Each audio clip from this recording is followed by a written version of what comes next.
Hello students, मी Vishakha More. Global online युनिव्हर्सिटीमध्ये आपल्या सर्वांचं स्वागत आहे. आजच्या व्हिडिओमध्ये आपण टीचिंग ॲप्टिट्यूड म्हणजे अध्यापन अभियोग्यता यामधला सब टॉपिक टीचिंग सपोर्ट सिस्टीम जे आहे ट्रॅडिशनल, मॉडर्न आणि ICT बेस्ड. जे टीचिंग सपोर्ट सिस्टीम आहे त्यामध्ये हे 3 पॉईंट आहेत. ते पॉईंट आपण आज डिस्कस करणार आहोत आणि या युनिटचे 10 प्रॅक्टिस क्वेश्चन्स देखील आपण बघणार आहोत. जसे की आपण आधीच्या देखील लेक्चर्समध्ये टीचिंग ॲप्टिट्यूडचे 10 क्वेश्चन्स प्रॅक्टिस क्वेश्चन्स म्हणून आणि सब टॉपिक्स आपण रोज समजून घेत आहोत. त्यातला हा नेक्स्ट टॉपिक आहे. त्याआधी जे स्टुडंट्स महाराष्ट्र सेट 2021साठी प्रिपरेशन करत आहेत त्यांच्या प्रिपरेशनला बूस्ट करण्यासाठी पेपर 1साठी आणखीन स्ट्रॉंग स्टडी करण्यासाठी एक टेस्ट सिरीज घेऊन आलो आहोत, ज्यामध्ये तुम्हाला PYQs मिळणार आहेत. 2011 ते 2020 मागच्या वर्षीच्या प्रश्नपत्रिकेचं ॲनालिसिस करणं किती महत्त्वाचं आहे हे आपल्याला वेगळं सांगायला नको. त्यासाठी प्रेफरन्स देऊन टेस्ट सिरीजमध्ये आम्ही हे त्यामध्ये इन्क्लूड केलेलं आहे. विथ सोल्युशन तुम्हाला मिळणार आहे. टेस्ट फॉर्मॅटमध्ये मिळणार आहे, म्हणजे तुमचा सराव देखील होणार आहे या PYQsचा. शिवाय 40 टेस्ट मिळणार आहेत कंप्लीट सिलॅबसवरती, जे 10 युनिट आहेत आपल्या सिलॅबसमध्ये पेपर 1च्या.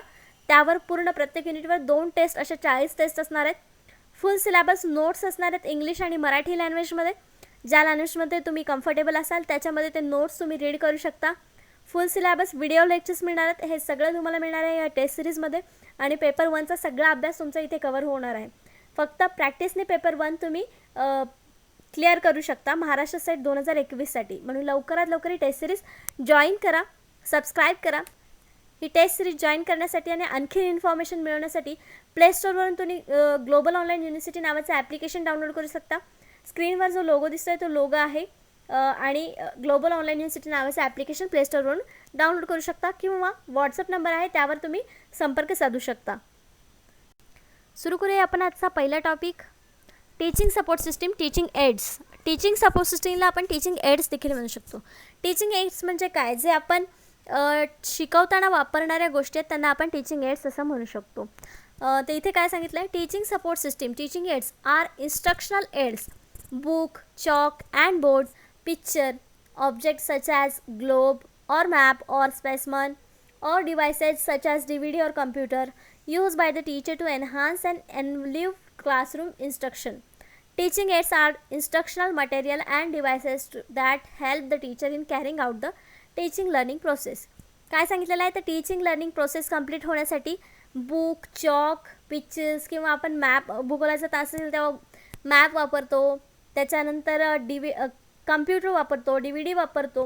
हे सगळे काय आहेत, तर हे सगळे टीचिंग एड्स काय आहेत, टीचिंग लर्निंग प्रोसेसमध्ये हेल्प करत आहेत आणि ते एकमेकांमधला संवाद पूर्ण करण्यासाठी हे एड्स वापरतात, म्हणून ते टीचिंग एड्स आपण याला म्हणू शकतो. Teaching aids are aids available to the teacher. Teaching aids हे ऑफकोर्स टीचरसाठीच अवेलेबल असणार. They cannot replace the teacher by any means. म्हणजे टीचरला हे रिप्लेस करत नाही, तर टीचर ते यूज करून स्टुडंटला शिकवत असतो, ते टीचरला रिप्लेस करू शकत नाहीत. Teaching aids can be used in any of the core classes. कुठल्याही क्लासेसमध्ये टीचिंग एड्स यूज होऊ शकतात. There are several types of teaching aids to be utilized in a classroom. क्लासरूममध्ये ते वापरण्याचे वेगवेगळे प्रकार आहेत, आपण असं म्हणू शकतो. तर आपण आता बघूयात need for teaching support system. म्हणजे टीचिंग एड्सची जी गरज काय आहे, त्याची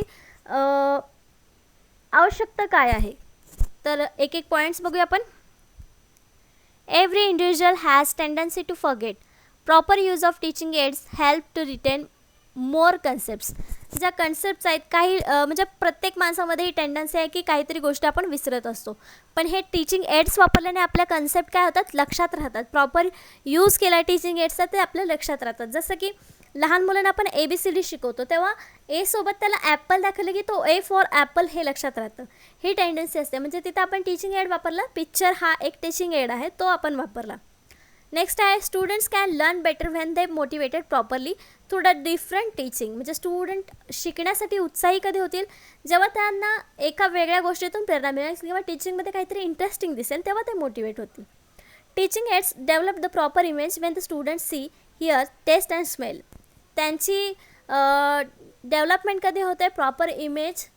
जेव्हा स्टुडंट प्रॉपर इमेज बघतात, ऐकतात, टेस्ट करतात, स्मेल करतात, तेव्हा त्यांचं प्रॅक्टिकल नॉलेज वाढतं. म्हणजे टीचिंग एड्स त्याच्यामध्ये डेव्हलप करतात. Teaching aids provide a complete example of conceptual. जसं की आपण ॲपलचं उदाहरण दाखवलं ए फॉर ॲपलचं, तर कन्सेप्च्युअल एक्झाम्पल जे आहेत ते टीचिंग एड्स प्रोव्हाइड करतात. म्हणजे ॲपलची इमेज कशी असेल हे लहान मुलांच्या डोक्यामध्ये ते तयार होत असतं. नेक्स्ट आहे the teaching aids create an environment of interest for the, जे कोणी लर्नर आहे, स्टुडंट्स आहेत, त्यांच्यासाठी एन्व्हायरमेंट क्रिएट करण्याचं काम कोण करतं? Teaching AIDS. काही स्टुडंट्स जेव्हा शाळेमध्ये बोर होतात तेव्हा प्रोजेक्टरवर त्यांना काही व्हिडिओज दाखवले जातात, काही एज्युकेशनल मूवीज दाखवल्या जातात, त्यामुळे एन्व्हायरमेंट आणि इंटरेस्ट देखील वाढत असतो. तसं हे टीचिंग एड्सचं काम होतं. Teaching aids help to increase the vocabulary of, teaching aids वोकॅबलरीसुद्धा वाढवते. आपल्याला काही गोष्टी माहिती नसतात, पण जेव्हा आपण नवीन प्रोजेक्टर कम्प्युटरवर जेव्हा वेगवेगळ्या गोष्टी शिकतो तेव्हा त्यामधल्या आणखीन गोष्टी जाणण्याचा प्रयत्न करतो आणि आपली त्याच्यामुळे वोकॅबलरी वाढते. Teaching aids help the teacher to get some time and make learning permanent. Teaching aids अजून काय हेल्प करतात, तर टीचरला काही गोष्टी आणि टाईम मिळण्यासाठी मदत करतात. Teaching aids provide direct experience to the, teaching aids direct एक्सपिरियन्ससुद्धा प्रोव्हाइड करतात.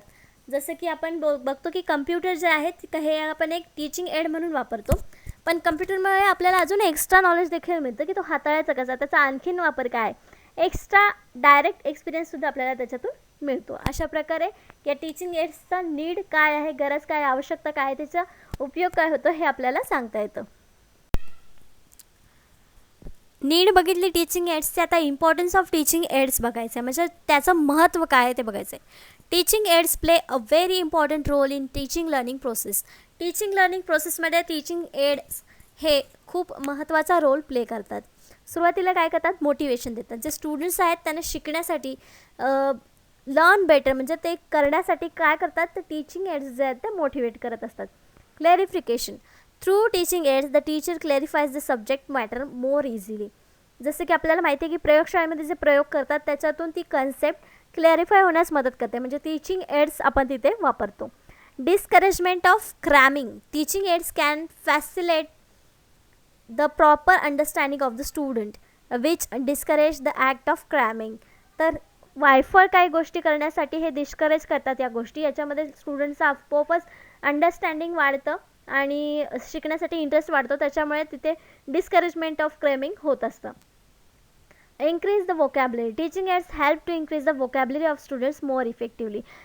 आपले शब्दसाठा जो आहे तो वाढत जातो टीचिंग एड वापरल्यामुळे. Save time and money, time and money वाचवतं आपला. When the uses of teaching aids it saves him from the long explanation that may take time to student understand. स्टुडंटला शिकण्यासाठी किंवा समजून घेण्यासाठी जेवढा वेळ लागतो तो वेळ आपला तिथे वाचतो जेव्हा आपण एखाद्या प्रॅक्टिकल गोष्टीमधून किंवा टीचिंग एडचा वापर करून समजावून सांगतो. त्याच्यानंतर classroom live and active, teaching एड्सचा वापर केल्यामुळे क्लासरूम काय असतं, एकदम ॲक्टिव्ह असतं आणि लाईव्ह म्हणजे प्रेझेंट असतं त्या ठिकाणी. जे काही चालू आहे समोर त्याच्यामध्ये इंटरेस्ट देऊन लोक बघत असतात. Avoids dullness, this means the class become more active, lively and participatory. म्हणजे अवॉइड डलनेस म्हणजे डलपणा नसतो तिथे, चांगले स्टुडंट्स जे आहेत ते ॲक्टिव्हली ते सगळं बघत असतात, त्याच्यामध्ये ॲक्टिव्हली पार्टिसिपेट करत असतात. Direct experience, teaching aids provide direct experience to the students which make them learn easily. जसं की आधी बघितलं आपण की त्यांना डायरेक्ट एक्सपिरियन्स मिळतो प्रत्येक गोष्टीचा, त्याच्यामुळे त्याच्यामध्ये ते इंटरेस्ट घेऊन शिकणं सोपं होतं त्यांचं. अशा प्रकारे त्याचा इम्पॉर्टन्स आहे. या सगळ्या गोष्टींमुळे टीचिंग एड्सचं महत्त्व आहे शिक्षणामध्ये, टीचिंग लर्निंग प्रोसेसमध्ये. स्टुडंटसाठी हे ते देखील चांगलं आहे किंवा टीचर्ससाठी देखील ते चांगलं आहे. म्हणजे दोघांमध्ये बेटर अंडरस्टँडिंग होण्यासाठी जे काय लर्निंगची प्रोसेस आहे ते योग्य होण्यासाठी याचं महत्त्व आहे. नेक्स्ट बघतो types of teaching support system. Teaching एड्सचे टाईप कुठले कुठले आहेत. As per the new syllabus updated UGC NET paper 1, सेटचाही पेपर 1चा सिलेबस सेम आहे. The teaching support system can be classified into 3 categories. 3 कॅटेगरीमध्ये हे सपोर्ट सिस्टीम वर्गीकृत केलेलं आहे. ते आहे traditional support system, modern support system and ICT based support system. सुरुवातीला आपण बघतोय traditional teaching support system, teaching aids. तर काय काय येतं ट्रेडिशनल टीचिंग सपोर्टमध्ये. The usual traditional teaching aids are blackboards, textbooks, charts, pictures, posters, map, atlases, globes, flashcards, flip cards, worksheets, science lab apparatus material, models, crossword puzzles, quizzes, storytelling, dramatization, one-act plays, dictionaries, encyclopedias, reference books, learning toys and abacus, या सगळ्या गोष्टी पहिल्यापासून चालत आल्या आहेत आणि आज पण चालतात. याच्यामध्ये कुठलाही कम्प्युटर बेस नाही आहे किंवा मॉडर्न पद्धत नाही आहे, त्याच्यामुळे हे ट्रेडिशनल टीचिंग एड्स म्हणून वापरली जातात. आता मॉडर्न टीचिंग एड्स कुठले आहेत? The modern teaching aids include computer, internet surfing, laptops, electronic books, readers, computer educational games, online dictionaries, online encyclopedias, picture dictionaries, talking dictionaries, online tests, online e-books, audio video teaching aids, or learning various subjects including languages, PowerPoint slides and games, flash educational games, lesson relayed on radio through satellite, lesson on TV relayed on certain TV channels, educational CDs, DVDs, projector, interactive whiteboards also called as smart boards, etc. हे सगळे modern teaching aids आहेत. आता यामध्ये आपल्याला जुन्या काळामध्ये किंवा आपल्या आईवडिलांनी म्हणा किंवा आपल्या आधीच्या पिढीने वापरलेल्या गोष्टी याच्यामध्ये दिसत आहेत का नाही, म्हणून हे काय आहेत? मॉडर्न टीचिंग एड्स आहेत, जे आता अलीकडे जास्त प्रसिद्ध झालेले आहेत किंवा उपयोगात आलेले आहेत, म्हणून हे मॉडर्न टीचिंग एड्स आहेत. नेक्स्ट आहे ICT based teaching support system. Information and communication technology is an electronic means of capturing, processing, storing communication information. तर याच्यामध्ये जे आहे ते इलेक्ट्रॉनिक मीन्स ऑफ कॅप्चरिंग, म्हणजे जे आपण इलेक्ट्रॉनिक वस्तूद्वारे किंवा इलेक्ट्रॉनिक्स काही गोष्टींद्वारे आपण ह्या सगळ्या गोष्टी करतो आहे. Processing, storing, capturing. ICT has proven to be vital from teaching in today's scenario since it provides ease for the teacher and the student to store, retrieve and manipulate the information. Therefore, this has been encouraging active learning and self-responsibility of learning with the use of ICT teaching aids. It has made it. म्हणजे ICT बेस्डमध्ये काय आहे, जे online classes वगैरे चालत आहेत किंवा लोकांना स्वतःहून अभ्यास करण्याची जी गोडी लागलेली आहे, ते ICT बेस्ड टीचिंग सपोर्ट सिस्टीममुळे झालेली आहे. सेल्फ रिस्पॉन्सिबिलिटी आणि एनकरेजिंग ॲक्टिव्ह लर्निंग, म्हणजे ॲक्टिव्ह लर्निंगसाठी हे एनकरेज करतं आहे. ICT बेस्ड टीचिंग एड जे आहे ते त्याच्यासाठी एनकरेज करतं आहे आणि सेल्फ रिस्पॉन्सिबिलिटी वाढवलेली आहे, स्वतः शिकण्यासाठी याच्यात मदत केली जाते. ICT includes computer, internet, telephone, radio and other audio-visual equipments. In recent years, it has been observed that ICT teaching aids are not merely another medium for the transmission of knowledge but have changed the relationship between teacher and trainer and learner. It requires new skills, competencies and attitude among those planners, managers, teachers and trainers who are going to design and develop material and support learners using these aids. In short, development of innovative practices and the generation of new competencies in ICT are fast becoming key issue for the teacher and trainer training. तर याच्यामध्ये भरपूर सारा बदलाव आलेला आहे ICTमुळे. ICTमध्ये कम्प्युटरचा उपयोग होतो, म्हणजे त्याच्यामध्ये कुठल्या गोष्टी आल्या, नवीन स्किल्स डेव्हलप करण्यासाठी, नवीन ॲटिट्यूड बनवण्यासाठी प्लॅनर, मॅनेजर, टीचर हे सगळे कशाचा वापर करतात? ICTचा, म्हणजे इन्फॉर्मेशन अँड कम्युनिकेशन टेक्नॉलॉजीचा वापर करत असतात. तर ते एड्स सोडून अजून काही एड्स आहेत जे प्रोजेक्टेड एड्स आहेत, म्हणजे जे आपल्याला दिसत आहेत ते काय आहेत? Films, slides, overhead projector, epidiascope, video, projector, film strips, हे सगळे प्रोजेक्टेड एड्स आहेत. नॉन प्रोजेक्टेड एड्स काय काय आहेत? वरती दिले ग्राफिक एड्समध्ये चार्ट येतात, फ्लॅश कार्ड्स येतात, पोस्टर्स येतात, पिक्चर अँड फोटोग्राफ्स येतात, मॅप्स येतात, डायग्राम्स येतात. हा चार्ट जर आपण बघितला तर याच्यामधून आपल्याला सगळं लक्षात राहील की कुठले एड्स नॉन प्रोजेक्टेड आहेत किंवा प्रोजेक्टेड आहेत, किंवा कुठले ICTमध्ये येऊ शकतात, कुठले मॉडर्नमध्ये येऊ शकतात आणि कुठले ट्रेडिशनलमध्ये येऊ शकतात. तर पहिले बघितलं प्रोजेक्टेड एड्समध्ये कुठले येतात. आता नॉन प्रोजेक्टेडमध्ये ग्राफिक बघितलं, डिस्प्ले बोर्ड्समध्ये black boards, white boards, bulletin board, flannel board, magnetic board, peg board. 3Dमध्ये models, mock UPS, objects and specimens, puppets. ऑडिओमध्ये काय येणार? Radio, recordings, digital audio player, television, telephone and mobile. Activity एड्समध्ये काय येणार? Field strips, experimentation, dramatics, teaching machines, program instructions. तर या प्रकारे चार्टवरून आपल्याला लक्षात आलं पाहिजे की मॉडर्न कुठले आहेत, ट्रेडिशनल कुठले आहेत आणि ICT बेस्ड कुठले आहेत. अशा प्रकारे आपला आजचा जो टॉपिक आहे टीचिंग सपोर्ट सिस्टीम जे काय आहे किंवा टीचिंग एड्स जे आहेत, तो आपला इथं सब टॉपिक आहे तो संपलेला आहे. आणि आजच्या टीचिंग युनिटवरचे 10 प्रॅक्टिस क्वेश्चन्स आपण बघतोय. आजचा पहिला प्रश्न आहे, dash dash is consider a sign of motivated teaching. Dash dash हे प्रेरित शिक्षणाचे लक्षण मानले जाते. काय? ऑप्शन्स आहेत मॅक्झिमम अटेंडन्स इन क्लास, वर्गात जास्तीत जास्त उपस्थिती, remedial work given by the teacher, शिक्षकाने दिलेली उपचारात्मक कामे, क्वेश्चनिंग बाय स्टुडंट्स, विद्यार्थ्यांकडून प्रश्न, pin drop silence in the class, वर्गात पिन ड्रॉप सायलेन्स. तर हे प्रेरित शिक्षणाचं लक्षण कुठलं मानलं जाईल? हे सगळ्याच गोष्टी ते आपल्याला चांगल्या आणि पॉझिटिव्ह वाटतात. पण जेव्हा स्टुडंट स्वतःहून काहीतरी शिक्षकांना विचारतो, म्हणजे त्याचा इंटरेस्ट आहे किंवा तो त्यामध्ये मग्न आहे त्या शिक्षणामध्ये, किंवा जो शिक्षक आपल्याला माहिती देतो त्याच्यामध्ये, मग आपलं करेक्ट आन्सर काय यायला पाहिजे इथे? Questioning by students. जेव्हा समोरच्याचा फीडबॅक किंवा रिप्लाय आपल्याला मिळतो तेव्हा ते संभाषण सक्सेसफुल होतं किंवा चांगलं होत आहे हे त्याचं एक लक्षण मानलं जातं. म्हणून इथे काय आहे?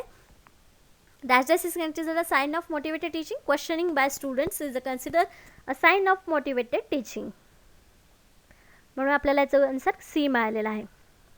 Next question, parents should play a dash dash role in a learning process of young children. लहान मुलांच्या शिक्षण प्रक्रियेमध्ये पालकांनी एक डॅश डॅश भूमिका निभावली पाहिजे. कशी भूमिका निभावली पाहिजे पालकांनी? तर ऑप्शन्स आहेत निगेटिव्ह असायला पाहिजे का? नाही, म्हणजे इथं आपला एक ऑप्शन कट झालेला आहे. नेक्स्ट आहे प्रोॲक्टिव्ह म्हणजे सक्रिय. तिसरं आहे सिम्पॅथेटिक सहानुभूतीशील. न्यूट्रल म्हणजे तटस्थ. त्याचं करेक्ट आन्सर काय असायला पाहिजे? सहानुभूती, नकारात्मक आणि तटस्थ राहणं योग्य आहे का? नाही. तर त्याच्यामध्ये कसं असलं पाहिजे? सक्रिय. मग आपल्या याचं करेक्ट आन्सर काय असणार आहे? बी प्रोॲक्टिव्ह, सक्रिय असलं पाहिजे, तेव्हा ती भूमिका योग्य प्रकारे निभावली जाईल. Next question, Kritika who does not talk much at home talks a lot at school. It shows that. घरी जास्त बोलत नसलेली कृतिका शाळेत खूप बोलते हे दाखवते की. हे कशाचं लक्षण असू शकतं किंवा ह्याच्यावरून आपल्याला काय समजतं सांगायचे. ऑप्शन्स आहेत a school provides opportunities to children to talk a lot. शाळा मुलांना बऱ्याच बोलण्याच्या संधी देते. Teachers demand that children should talk a lot at school. मुलांनी शाळेत बरेच बोलावे अशी शिक्षकांची मागणी असते म्हणून. C she does not like her home at all. तिला तिचे घर अजिबात आवडत नाही. D her thoughts get acknowledge at school. तिच्या विचारांचा शाळेत प्रवेश होतो. याच्यापैकी काय आन्सर करेक्ट असू शकतं? याच्यामध्ये एकही म्हणजे असं आपल्याला चूक कुठली आहे गोष्ट हे लगेच ऑप्शनमध्ये कळून येते. मग याचा आपलं करेक्ट आन्सर असणार D her thoughts get acknowledge at school. म्हणजे तिच्या विचारांना शाळेत प्रवेश होतो म्हणून ती घरी जास्त न बोलता शाळेमध्ये जास्त बोलते. बाकीचे ऑप्शन्स का असू शकत नाही? तर तिथं शाळेमध्ये फक्त बोलण्यासाठी येतात का मुलं? नाही. शाळेत बोलण्याची संधी मिळते म्हणून ती जास्त बोलू शकते का? नाही. आणि तिला तिचं घर आवडू शकत नाही असं तर होऊ शकत नाही. म्हणून आपलं करेक्ट आन्सर काय असणार आहे? D her thoughts get acknowledge at school. Next question बघूया. The major objective of education is dash dash. शिक्षणाचे प्रमुख उद्दिष्ट म्हणजे काय? ऑप्शन्स आहेत रिफॉर्मिंग सोसायटी, समाज सुधारणे, मेकिंग स्टुडंट डिसिप्लिन, विद्यार्थ्यांना शिस्त बनवणे, developing inheritance ability power of students, विद्यार्थ्यांची अंतर्निहित क्षमता शक्ती विकसित करणे, making students follower of the teacher, विद्यार्थ्यांना शिक्षकांचे अनुयायी बनवणे. डी ऑप्शन तर असू शकत नाही. शिक्षकांचा हा उद्देश मुळीच नसतो. मग विद्यार्थ्यांना शिस्त लावण्यासाठी शिक्षण दिलं जातं का? नाही. रिफॉर्मिंग सोसायटी सुधारण्यासाठी म्हणजे सगळे शिक्षण घेतात असं पण नाही. मग समाज सुधारणार नाही असं होणार आहे का? नाही. मी तर करेक्ट आन्सर काय असायला पाहिजे? C developing inherent abilities power of students. विद्यार्थ्यांची अंतर्निहित क्षमता शक्ती विकसित करणे हा त्याचा मुख्य उद्दिष्ट असतो. म्हणजे त्यांनी जर शाळेत आल्यानंतर त्यांना या सगळ्या गोष्टी मिळाल्या पाहिजे, त्यांची शक्ती विकसित झाली पाहिजे. म्हणून याचं करेक्ट आन्सर आपलं सी आहे. नेक्स्ट क्वेश्चन आहे most students in medieval university learn by. मध्ययुगीन विद्यापीठांमधील बहुतेक विद्यार्थ्यांनी शिकलेले आहे. काय शिकलेलं आहे? कसं शिकलेलं आहे? ऑप्शन्स आहेत लॅबोरेटरी एक्सपेरिमेंट, प्रयोगशाळा, रिडिंग द बायबल वाचून, लिसनिंग द लेक्चर्स बाख्याने ऐकत, स्टडिंग इन लायब्ररीज ग्रंथालयामध्ये अभ्यास करत. लायब्ररी, प्रयोगशाळा हे तर आत्ता आलेले आहेत म्हणजे हे दोन ऑप्शन तर कट आहेत आपले. रिडिंग बायबल वाचून फक्त विद्यार्थी शिकले असतील का? नाही. मग कसं? करेक्ट ऑप्शन आहे लिसनिंग द लेक्चर्स. आपले 3 ऑप्शन गळाल्यानंतर एकच आपल्याला करेक्ट ऑप्शन मिळतं ते म्हणजे लेक्चर्स ऐकून म्हणजे व्याख्याने ऐकून मध्ययुगीन विद्यापीठांमधील बहुतेक विद्यार्थी हे शिकलेले आहेत. Next question, a teacher एन्काउंटर्स various problems during his professional experience. हे शुड. शिक्षक आपल्या व्यावसायिक अनुभवादरम्यान विविध समस्या सामोरे जातो. त्याने काय केलं पाहिजे? ऑप्शन्स आहेत resign from his post in such situation. अशा परिस्थितीत आपल्या पदाचा राजीनामा द्यायला पाहिजे का? नाही. मग आपलं करेक्ट ऑप्शन हे असणार आहे का? नाही. Do research on that problem and find a solution. त्या समस्येवर संशोधन करा आणि तोडगा काढा. तिसरा आहे अवॉइड द प्रॉब्लेमॅटिक सिच्युएशन. समस्या प्रधान परिस्थिती टाळा. Take the help of the head of the institution. संस्थेच्या प्रमुखाची मदत घ्या. तर ह्यापैकी ए नसणार आहे, सी पण नसणार आहे. आपल्याला समस्यांना सामोरं जाणं पहिल्यापासून शिकवलेलं जातं. मग इथं आपण समस्या प्रधान परिस्थिती टाळू शकतो का? नाही. मग ए आणि सी आपले ऑप्शन्स कट होणार. मग आपलं करेक्ट आन्सर काय असणार आहे? B, do research on problems and find a solution. आपल्याला सुरुवातीपासून हेच शिकवलं जातं आणि एक शिक्षकसुद्धा हेच करत असतो की प्रॉब्लेम काय आहे त्याच्यावरती सोल्युशन शोधत असतो आणि म्हणजेच त्याला संशोधन करून त्याच्यावर तोडगा काढायचा असतो. म्हणजेच आपलं करेक्ट आन्सर बी आहे. Next question, effective learning means. प्रभावी शिक्षणाचा अर्थ काय? ऑप्शन्स आहेत modification in behaviour of learner, शिकणाऱ्याच्या वागण्यात बदल. Consistency in behaviour of learner, शिकणाऱ्याच्या वागण्यात सुसंगतता. To recall information by the learner, शिकाऊ व्यक्तीकडून माहिती परत मिळवणे. Good performance and learner in examination, परीक्षेत शिकणाऱ्यांची चांगली कामगिरी. प्रभावी शिक्षण म्हटल्यानंतर तिथे घोकंपट्टी की चालणार आहे का? किंवा परीक्षेमध्ये जे रिझल्ट मिळणार आहे तो प्रभावी शिक्षण असणार आहे का? नाही. मग आपलं सी आणि डी ऑप्शन इथे चूक आहे. मग consistency in behaviour of learner, शिकणाऱ्याच्या वागण्यात सुसंगतता यावी, हे म्हणजे प्रशिक्षण आहे का? प्रभावी शिक्षण आहे का? नाही. मग आपलं करेक्ट आन्सर काय असणार? A, modification in behaviour of learner, शिकणाऱ्याच्या वागण्यात बदल घडवणे, त्याच्यामध्ये चांगला बदल घडवून आणणे, त्याला एक चांगला नागरिक बनवणे हे त्याचं अर्थ असतो. म्हणून प्रभावी शिक्षणाचा अर्थ हा शिकणाऱ्याच्या वागण्यात बदल असा म्हणू शकतो आपण. Next question, who is a better teacher. उत्तम शिक्षक कोण आहे? The one strictly follows the disciplinary guideline, एक कठोरपणे तात्पुरते मार्गदर्शक तत्वांचा अनुसरण करत असतो तो. नाही. The one who is devoting full time to school, जो शाळेला पूर्ण वेळ घालवतो. एखादा शिक्षक जर शिकवतच नाही आहे पण शाळेतच पूर्ण वेळ घालवतो, मग तो उत्तम शिक्षक असेल का? नाही. The one who is interested in overall development of student, ज्याला विद्यार्थ्यांच्या सर्वांगीण विकासामध्ये रस असेल. हे ऑप्शन कदाचित आपलं करेक्ट असू शकतं. शिक्षकाचं प्रत्येक हे मत असतं. नेक्स्ट ऑप्शन बघूया, the one who develops quality leadership in students, जो विद्यार्थ्यांमध्ये दर्जेदार नेतृत्व विकसित करतो. तर शिक्षक फक्त नेतृत्व विकसित करत नाही, तो आणखीन बऱ्याच गोष्टी निर्माण करतो. मग त्या ऑप्शन्सपैकी आपलं करेक्ट ऑप्शन असणार आहे C, the one who is interested in overall development of students, सगळ्याच गोष्टींचा विचार करणं, सगळ्याच बाजूंनी त्याची डेव्हलपमेंट करणं हे एक उत्तम शिक्षक करू शकतो. किंवा उत्तम शिक्षक तोच असतो जो ह्या सगळ्या गोष्टी स्टुडंट्समध्ये इनबिल्ट करतो. नेक्स्ट क्वेश्चन आहे, student who keeps on asking questions in class, वर्गात प्रश्न विचारत राहणारा विद्यार्थी, त्याच्यासोबत काय केलं पाहिजे किंवा तो कसा असला पाहिजे? ऑप्शन्स आहेत should be advise to meet teacher personally, शिक्षकांनी वैयक्तिकरित्या भेटण्याचा सल्ला दिला पाहिजे. Should be encourage to participate in classroom discussion, वर्ग चर्चेत भाग घेण्यासाठी प्रोत्साहित केलं पाहिजे. Should be encourage for self learning, स्वतःची शिक्षणाची प्रोत्साहित केले पाहिजे शिक्षणासाठी. Should be encourage for continue questioning, चौकशी सुरू ठेवण्यासाठी प्रोत्साहित केलं पाहिजे. त्याच्यामधनं काय केलं पाहिजे? जेव्हा एखादे विद्यार्थी आपल्याला वर्गामध्ये प्रश्न विचारतो, शिक्षकांनी काय केलं पाहिजे? करेक्ट ऑप्शन आहे D, should be encourage for continuous questioning, म्हणजे त्याला त्याच्या प्रश्नाचं उत्तर पण दिलं पाहिजे आणि त्याला एनकरेज केलं पाहिजे. हां बाबा, तू करेक्ट करतोय, प्रश्न विचारतोय, म्हणजे तुला समजतंय, तू हे गोष्टी जी आहे ती चांगली गोष्ट आहे, तुझ्यामधली क्युरियासिटी आहे ती तुला खूप मदत करणार आहे, तू कंटिन्यू करत राहा, असा एक शिक्षक त्या विद्यार्थ्याला सल्ला देऊ शकतो आणि हे करणं योग्य आहे. म्हणून आपलं करेक्ट आन्सर इथे डी आलेला आहे. नेक्स्ट क्वेश्चन आहे आणि आजच्या आपल्या व्हिडिओचा आजच्या सिरीजचा हा शेवटचा प्रश्न आहे. Achievement test are commonly used for the purpose of, उपलब्धी चाचण्या सामान्यतः या उद्देशाने वापरल्या जातात. एक क्वेश्चन होता मागच्या वेळेस की ऑप्शन्समधला आपला एक करेक्ट आन्सर होता आणि त्या टेस्ट कशासाठी वापरल्या जातात? आपला आन्सर होता अचिव्हमेंट टेस्ट. तर आज प्रश्न आहे achievement test are commonly used for the purpose of. Options आहेत assessing the amount of learning after teaching, शिकवल्यानंतर शिक्षण किती प्रमाणात आहे याचं मूल्यांकन करण्यासाठी. Making selections for specific job, विशेष नोकरीसाठी निवड करण्यासाठी. सिलेक्टिंग कॅन्डिडेट्स फॉर कोर्ससाठी उमेदवारांची निवड करण्यासाठी. Identifying the strength and weakness of learners, विद्यार्थ्यांची शक्ती आणि कमकुवतपणा ओळखण्यासाठी. त्याचं करेक्ट आन्सर असणार आहे ए. म्हणजे आपण बघितलं तर लास्ट क्वेश्चनमध्ये की जेव्हा विद्यार्थी काहीतरी स्किल डेव्हलप करतो त्याचं स्किलचं मूल्यमापन करण्यासाठी ही चाचणी वापरली जाते, ज्याला नाव आहे अचिव्हमेंट टेस्ट. म्हणून त्याचे बाकीच्या ऑप्शन्सकडे आपलं लक्षच नाही गेलं पाहिजे. अचिव्हमेंट टेस्ट आल्यानंतर तिथं मूल्यांकन किंवा मूल्यमापन हा शब्द आला पाहिजे, म्हणजे आपलं करेक्ट आन्सर लगेच मिळून जाईल. याचं करेक्ट आन्सर ए आहे. तर आजचा आपला टॉपिक आणि आपले प्रॅक्टिस क्वेश्चन्स टीचिंग युनिटवरचे ते संपलेले आहेत. नेक्स्ट लेक्चरमध्ये आपण टीचिंग ॲप्टिट्यूडवरचा किंवा टीचिंग युनिटचा लास्टचा एक सब टॉपिक आहे तो बघणार आहोत आणि त्याच्यावरचे प्रॅक्टिस क्वेश्चन्स बघणार आहोत. त्याच्यानंतर आपण रिसर्चकडे वळणार आहोत. आजच्या लेक्चरसाठी धन्यवाद.